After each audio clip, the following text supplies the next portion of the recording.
Considering how deep the earth was dented when stomped, it was definitely enough weight to be instantly fatal. The better he understood the monster, the stronger his fear grew. Gazef was experiencing greater fear than all the panicked soldiers running around, but he wouldn't show his back. The strongest warrior in the kingdom couldn't run away. He deactivated possibility perception and steadied his breathing. The dark young was nearly upon him.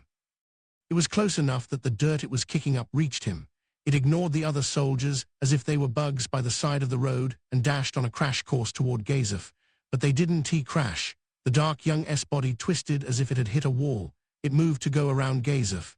It happened so suddenly, the monster's gait was thrown off. Even though it had an extra leg, it still nearly lost its balance. Gazef didn't think for a minute that it had run from him on its own. Perhaps it had simply gone toward an area where there was more prey. It must have thought that by shifting its course to the side it could trample more prey. Shaking the ground as it ran, the dark young passed by Gazef. Because it went by only about a yard away, the ground beneath his feet shook as if he was in a huge earthquake. If it was anyone besides Gazef, they would probably have fallen down. He focused on the dark young's big hooves as it tried to run away and swung his sword. If it was running away so fast, it meant its own speed would turn into a slashing weapon. The moment the blade met hoof, a tremendous shock went through his sword hand. It was so strong he thought his arm might come off. Stomping legs left 2 trails in the dirt as they receded. NNNNGH. Though he had avoided having his sword ripped out of his hand, a sharp pain ran through his arm. The stress must have injured either his muscle or his tendon. With ragged breath, he scowled at the hulking form behind him. Not too far from Gazef, the dark young stopped for the first time since it had begun its rampage. A single tentacle overshadowed him. Fear pierced his entire body. Gazef promptly held his sword up. That instant, an incredible shock was transmitted through his sword, and his whole body lifted into the air. Gazef couldn't see anything, but he figured he must have been swiped aside by the tentacle. He flew quite a distance.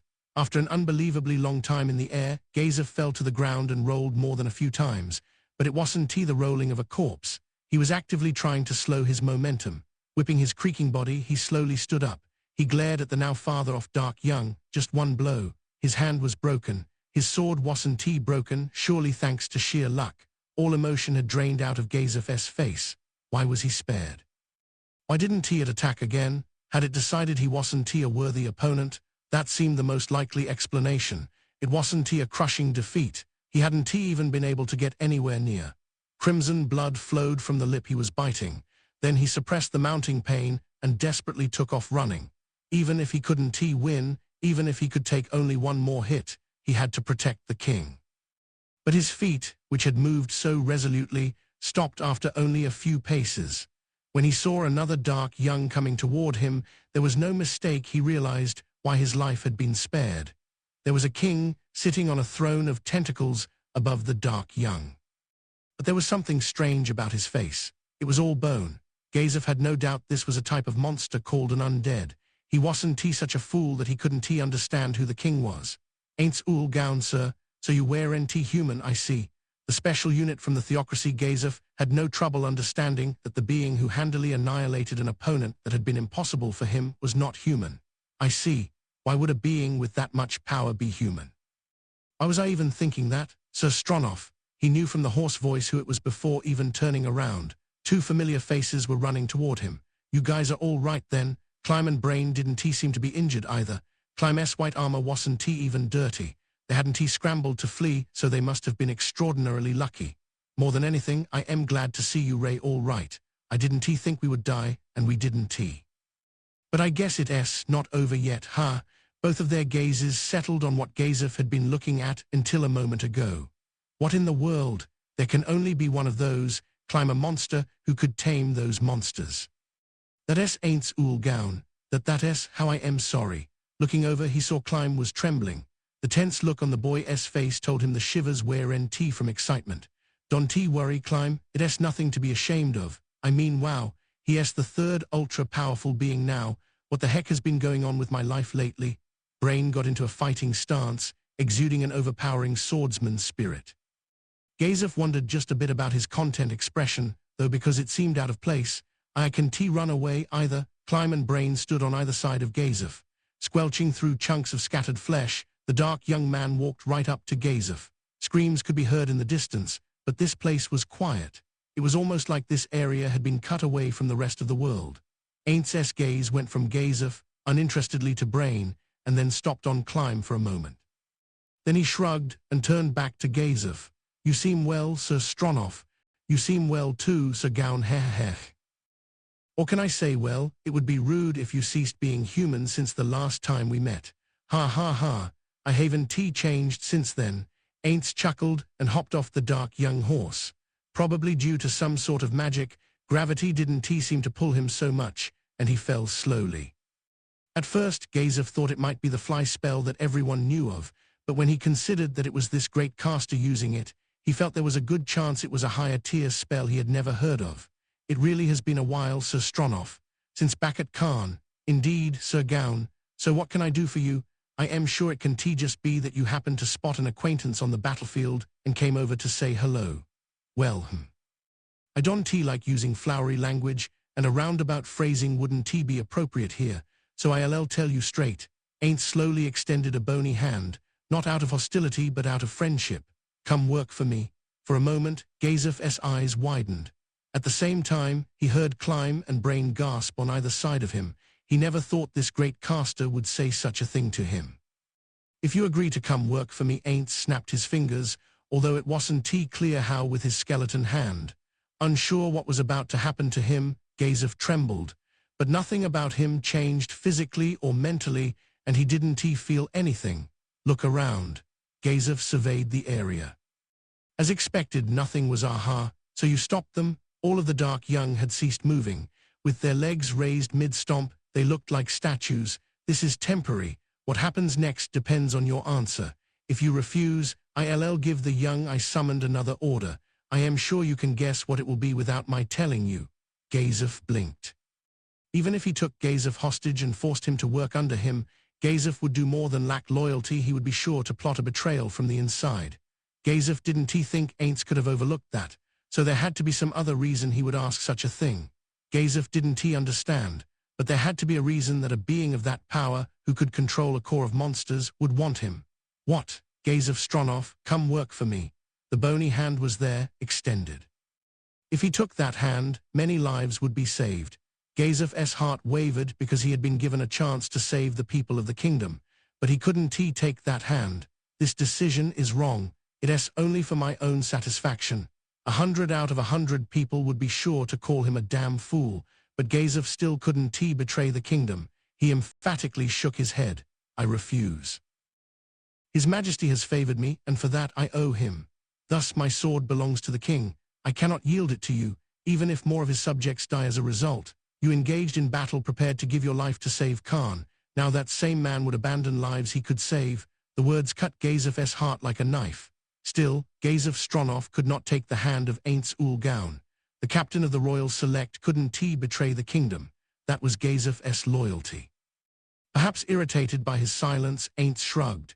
"You're a foolish man." Well then, without letting Aints say anything else, Gazef pointed razor edge at him.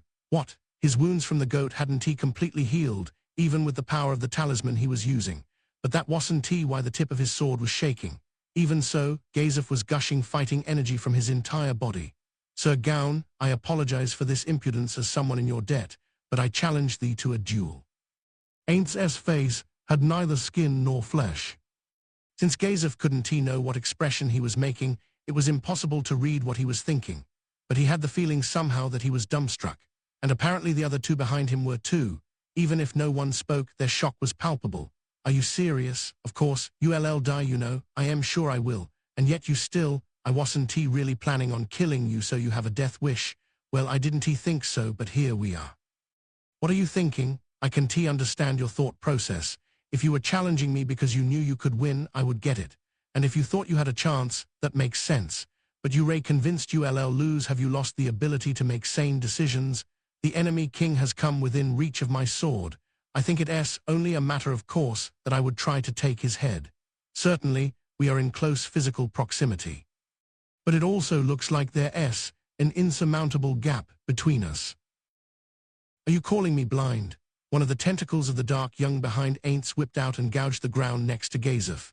Gazef's dynamic visual acuity was so strong he couldn't even see it happen. Maybe I am Sir Gaun. Are you getting cocky because I said I wouldn't kill you? Gazef smiled deep down. I certainly don't intend to be, not one bit. I just want to do what I should as captain of the Royal Select, that's all. If you come at me, I will mercilessly destroy you. That's a fact, I bet it is. So I can say all that and you won't change your mind? What a shame. As a collector, I'd rather not kill a rare one like you. Gazef didn't have the slightest intention of backing down. This was a 1 in a million chance. For starters, Aints had so many subordinates, yet here he was in front of Gazef with no entourage. On top of that, he was so arrogant in his strength that he wasn't even moving to use the dark young behind him. A chance like this would never come again. His opponent was at unreachable heights. But here and now, this was the moment to reach him. The next time they met, he would surely be surrounded by guards. This was fitting for a caster vulnerable in close quarters. He would never stand within a sword's reach. That's why Gazef challenged him to a duel. There was another reason as well. It was a slim chance but worth a shot. Gazef declared his intentions formally. King of Darkness, Aints Ul Gaun, I am captain of the Royal Select of the Rey Esti's Kingdom, Gazef Stronov. And I challenge thee to a duel, Gazef. Captain Brain screamed and Climb moaned, unable to stand it any longer. But Gazef paid them no mind and continued. If you accept, King of Darkness, I would like to designate these two as the witnesses of our single combat. Aints shrugged. Gazef took that as permission to do as he liked and nodded. Wait, Gazef, I would die with you any day. I won't let you go alone. Your Majesty, King of Darkness, I beg you. I realize this is impertinent, but it's a wish from my heart. Would you fight us both at the same time? I am sure it wouldn't be difficult for you. Hearing Brain's miserable screams, Gazef thought, yeah, I knew it. Brain's content expression earlier showed a warrior who had made up his mind. He had resolved to be killed with Gazef by Aints Ul Gaun, but Gazef wouldn't accept that. He couldn't Brain unglouse. You would sully my warrior's resolve. Brain looked shocked. Listen, Sir Stronov, I don't mind fighting both of you. That won't be necessary, King of Darkness. I am your sole opponent. You needn't lay a hand on either of them. The red flames in the vacant orbits of Aints' skull gleamed brighter. I see, I've seen those eyes before. You have the will of a man who is ready to die. They raise strong eyes. I admire them. Aints spoke as if he was another human. All right, I accept your proposal. You and me in a one-on-one PvP match. Brain fell to his knees. Gazef couldn't see his lowered face, but raindrops were falling onto the red earth. I am sorry, he mentally said to him. I'll give you back your corpse in pristine condition. You can use resurrection, but it isn't necessary. At Gazef's reply, both friends and foe were speechless. I don't wish to be resurrected. I don't mind if you throw my body away here. He didn't think there was anything wrong with resurrection magic, but he didn't like it. A person had only one life to live. That's why the decisions people made to risk their lives carried such weight, and it wouldn't be in the kingdom's interests for him to come back to life, either. If Gazef died, it would be announced both internally and externally that the king had lost someone precious to him. That might soften the anger directed at him by his subjects who lost someone in the war. This was the selfishly operating captain of the Royal Select's final act of loyalty. Ignoring the surprise around him, Gazef smiled, seemingly liberated. Then let us begin. You two, watch my last fight all the way to the end. Climb never imagined Brain would ever show such vulnerability. The Brain that Climb knew was strong, easygoing, and elusive. But the man hanging his head held not even a shadow of him. Still, Climb didn't think he was weak. Brain, aren't you going to do that for me? Gazef asked without turning around. Brain didn't move. Climb could sense his frustration from the way his hands clutched at the dirt. Still, he couldn't not say it. It's what Sir Stronov wants. He didn't think Gazef Stronov could win. That's why Climb and Brain had to fulfill Gazef's wish. Brain slowly stood up. So much heat, Climb nearly skittered back. Brain seemed to be giving off a fiery warmth. I've acted pathetic in front of you so many times, Climb. I am all right now. I am going to burn his heroic figure into my eyes. Thank you. What was the relationship between Gazef Stronov and Brain Unglaus? Climb didn't know, especially about Brain. He lost to Gazef and trained hard with the sword. That was the Brain that Climb knew, but he had the feeling their relationship wasn't so simple. Very well, Sir Stronov. May I see your sword? "I'd like to examine it briefly," Ain't said with utter calm, as if he was inquiring about the day's weather. Enchanted swords were invested with all sorts of abilities. To examine it was to examine the hand of one's opponent. Common sense dictated it wasn't the sort of proposition that should be accepted. Climb wasn't the only one who thought that. Apparently, Brain felt the same, because his eyes went huge when he saw what happened next. Gazef turned his sword 180 degrees and offered the hilt to Aints. "Gazef, have you lost all interest in winning?" Brain, "Don't be rude. The King of Darkness isn't that sort of person." Aints took the sword and cast a spell. Then he smiled in high spirits. "This sword's amazing." Aints did what Gazef had done moments ago and offered him the hilt. "Sir Stronov, how much do you know about that sword's power?" "I know everything. This sword is so impossibly sharp, it can cut gold like paper. What a pity. That's only the first thing it can do." What in the world do you mean, King of Darkness?" "In a word, it's a sword that can kill me. With that, we meet the basic criteria of having a duel. If I fought against someone who was wielding a weapon that couldn't even scratch me, it'd be nothing but an execution." "How rude of me to have lumped you in with the sewer rats who barged into my home," Ain't said, as he suddenly pulled a dagger out of the air. Without a moment's hesitation, he pressed the dazzling blade hard against his face and dragged it across. But it didn't seem to hurt him at all. "These kinds of things, enchanted with weak magic, can hurt me. Incidentally, the amount of mana is the same as that sword you have, Sir Stronov, but that sword makes all that possible. It ignores all the common sense I know. I wonder, if I win, would you mind if I took it?" Gazef winced. "Give me a break. This sword is one of the kingdom's treasures." So this is a PvP match where we'll return any drops. Fine with me. I appreciate it, King of Darkness." After returning the sword, Aints rubbed his chin pensively. Then he began taking steps away from Gazef, one by one, as if measuring the distance.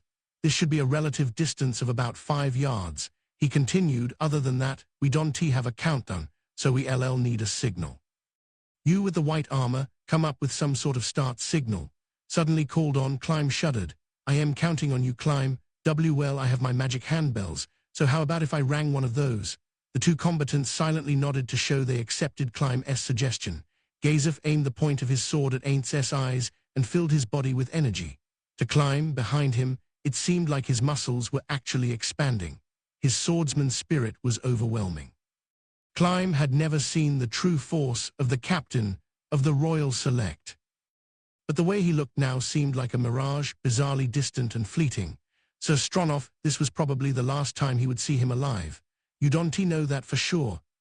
Brain suddenly contradicted him. "It's not a done deal that Gazef will die. He does have a chance at winning. It's extremely slim, but he has an ace move." "You mean sixfold slash of light?" Brain smiled calmly. "No, it's the ultimate martial art, way beyond that." "He has that, so I had no idea." Readying his handbell, Climb gazed at Gazef from the side. The warrior, with his sword up, focused every fiber of his being. He was the steely profile of the man known in the surrounding countries as the captain of the Royal Select. Yeah, one of the kingdom's former adamantite-plate adventurers, Vestjaklof Dylorfen, developed it, but he was too old to use it. "If my strongest move, Nail Clipper, is the combination of multiple arts used at once, Gazef's is the strongest single art. With that he might be able to reach even Aints Ul Gown. That might be why he chose to face him solo," Brain thought as he watched in earnest, unblinking. Climb gulped. The hand holding his bell felt heavy. Once the bell rang, Gazef's fate would be decided. "Want me to do it instead?" "Thank you, but ILL." Brain murmured that he understood and didn't say anything else. Climb held up the bell hoping Gazef would win, and then the bell rang out, even louder than he expected. Focused to the extreme, Gazef dashed forward with unimaginable speed. Climb and Brain were determined not to blink, their eyes opened wide. But even faster than that, the world stopped. "Oh, you really need a way to handle time." He had used Instacast's silent magic stop time, so Gazef was frozen in front of Aints with his sword raised over his head. When time was frozen, all attacks were meaningless. Even if he hit Gazef with attack magic, he wouldn't be able to do any damage. That's why Aints calculated the times and cast Delay Magic True Death. It was a tier 9 spell. He didn't use it much because Grasp Heart was so easy and fun. If magic was ineffective while time was stopped, all one had to do was cast, in a way that the magic took effect right after the temporal magic expired. It was a basic combo, but because it was difficult to get the timing right, only about 5% of magic-using classes could pull it off. It goes without saying, but after spending a ridiculous amount of time practicing, Aints could do it. This is goodbye, gaze of Stronov. I didn't dislike you. The spell was lifted, and time returned to the world, and before anything else happened, the magic took effect. Gazer fell in slow motion. What? Kleiman Brain had no idea what had happened. The moment Gazer dashed forward, he began to crumple. Aints caught his body. His sword dropped feebly to the ground. The duel was already decided, but they couldn't understand it. They had absolutely no idea what had occurred. What in the you think I know? Brain roared. Why, stand up, Gazer. But Brain's wish was coldly denied. He's already dead. Aints laid Gazer on the ground with correct etiquette, as if he respected him. Then he slowly closed his eyes, which had been popped wide open. The other two came closer, and with his eyes on Gazer's face, Aints spoke to them. Seeing him take on a fight he couldn't possibly win reminded me of that one time out of respect for the captain. I won't have the dark young attack anymore after I make up his body. I'll send it to you. No, you don't need to do that.